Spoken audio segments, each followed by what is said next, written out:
There has been a nuclear accident in the Soviet Union, and the Soviets have admitted that it happened. Министров СССР. На Чернобыльской атомной электростанции произошла авария. Поврежден один из атомных реакторов. Some information coming from the Soviet Union tonight, some but not much. United Press International in Moscow reached some residents of Kiev by phone. Kiev is roughly 60 miles from the site of today's nuclear accident. According to these reports, all bus service in the city of Kiev has been stopped so that the buses can be used to evacuate those in the disaster area. In the early morning of the 26th of April in 1986, the deadliest nuclear disaster to ever occur took place at the Chernobyl power plant in Pripyat, a small city in Ukraine, near the Ukraine-Belarus border.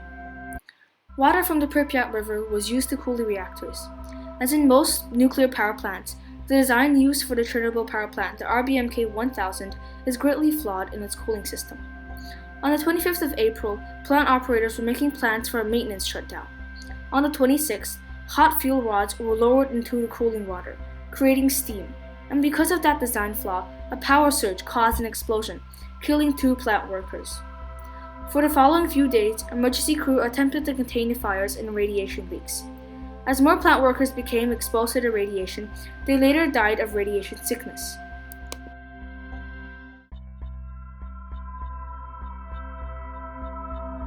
The main reason for Chernobyl become such an uncontrollable disaster is mainly the staff issues. The original staff was not very well trained, and then during that day, they somehow swapped to another team which is totally inexperienced. And once this incident happened, the staff is not trained to handle the unexpected event, and then one mistake after another, turning this small incident into an uncontrollable disaster. That's one of the main reasons for what exactly happened. The occurrence of the Chernobyl disaster required immediate action. The following clip is the emergency firefighter call on the day of the accident.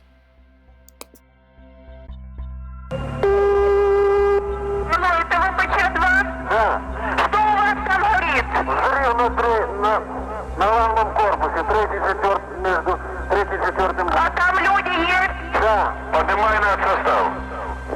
Поднимаю, начальника поднял. Так всех, весь офицерский состав, офицерский корпус поднимай. Леонид Алексеевич. Да. Алло, Припять, 3 и 4 блок, горит крыша в результате аварии взрыва. Ой, давай. Так уже подтвердили? Не подтвердили, авария там произошла у них. Это диспетчер Припяти сказала. Пожарная охрана. Алло, Иванков? Да. Значит, вы выезжаете в Припять? Алло? Да, я слышу. На атомную станцию выезжаете. Там 3-й и 4 блок, горит крыша. Алло, Полесская?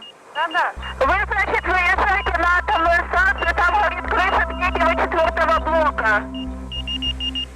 Most prominently, radiation leak from the reactor has caused severe diseases and birth defects for the children of that time, or of Generation X. Post-disaster, children seem to have been most affected in the form of a thyroid cancer outbreak, caused by the absorption of iodine-131 into the thyroid gland of children in Ukraine and Belarus. Studies showed that adults were less affected, and the children who were the youngest during the incident were put most at risk. Before, the cases of thyroid cancer in Belarus were under 1 case per million people. By 1995, the cases were up to 100 per million per year. In West Germany, Down syndrome peaked for around 9 months, with a cluster of 9 cases that were born in January 1987 that would have been connected to the disaster. Microcephaly is another disease that has plagued the region for decades. It's a birth defect in which baby's head is smaller than expected when compared to babies of the same sex and age.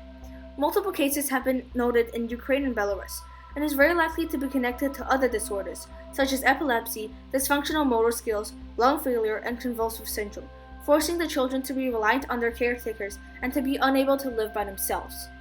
The environment has also been greatly affected by this disaster. After the accident, radioactive materials were deposited mostly on open surfaces, such as lawns, parks, roads, and building roofs, by contaminated rain.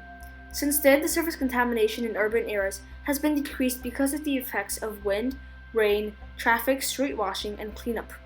However, this has caused the secondary contamination of sewage systems and sludge storage. The area has been deemed unsafe for humans to live in for at least the next century, forcing its former residents to relocate and leave what was once their homes. Well, people has to being evacuated immediately. I think you see a lot of the pictures, those deserted kindergartens and deserted homes, that people definitely left in a rush without even packing. So people lost their homes. People can never go back.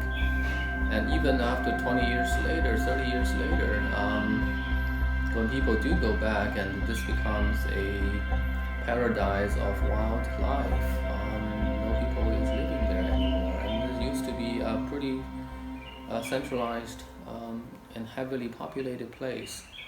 So you can imagine that it is a totally unexpected event that nobody is really prepared for it.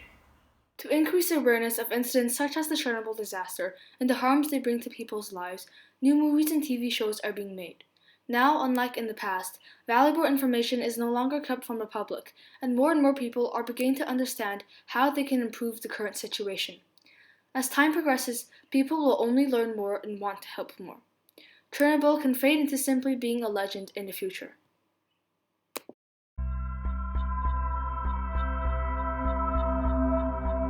Later, once I grown older, once I